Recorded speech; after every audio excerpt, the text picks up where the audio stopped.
Ingrid Hernandez's Tijuana photography, Tatiana Ortiz Rubio's abstract cloud murals, and Danielle Dean's video installations exploring capitalism.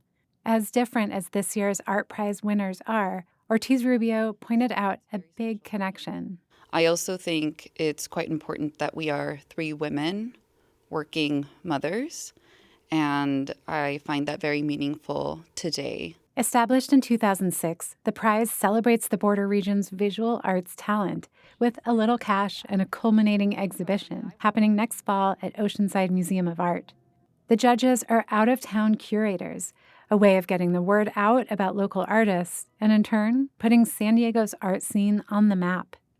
Danielle Dean is curious about the way capitalism and social systems play out in archives and media. She works with video, performance, and installation art, often combining all three, like in a recent project called Amazon. You would walk in and there was a 5-channel video installation, so there was 4 monitors and 1 massive large projection and loads of props that look like plants to kind of make you feel like you were in the Amazon jungle. And you would see people on the screens who were sort of interacting with each other, but at the same time not, and it was very much about their isolated labor at home. Photographer Ingrid Hernandez explores Tijuana's unique, sometimes autonomous housing communities. It's focused on how people build her spaces, living spaces.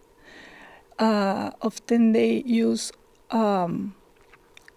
once wear material discarded from maquiladoras, factories in Tijuana, and second-hand wood or plastic or even rocks.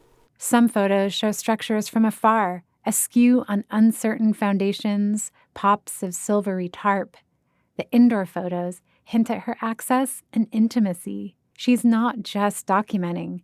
She's part of their story. I spent at minimum 1.5 years, 2 years, 3. I had friends there, and I really interested in develop a relationship with the people in there, because I think that changed the way that I can see their spaces. Tatiana Ortiz Rubio's art is inspired by time and care.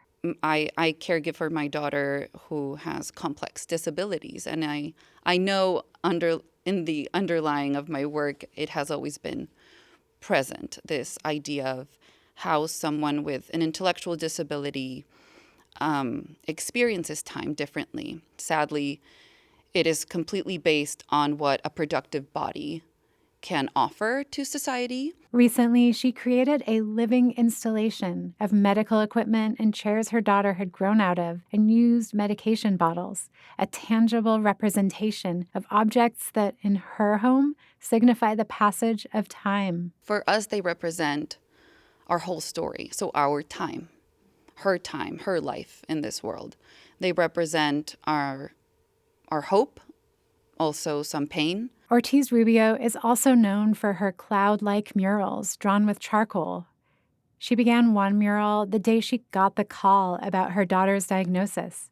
She likened the feeling to flying through the thick layer of fog and clouds tangled in the mountains surrounding Mexico City, her hometown. And then you cross through them and there's this vertigo. At least for me, that's what I was feeling. And I remembered that feeling for some reason when I was in there.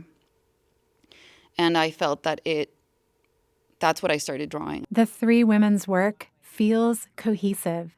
It deftly, sharply observes and questions what is right in front of us, what is real, and what is possible. Julia Dixon Evans, KPBS News.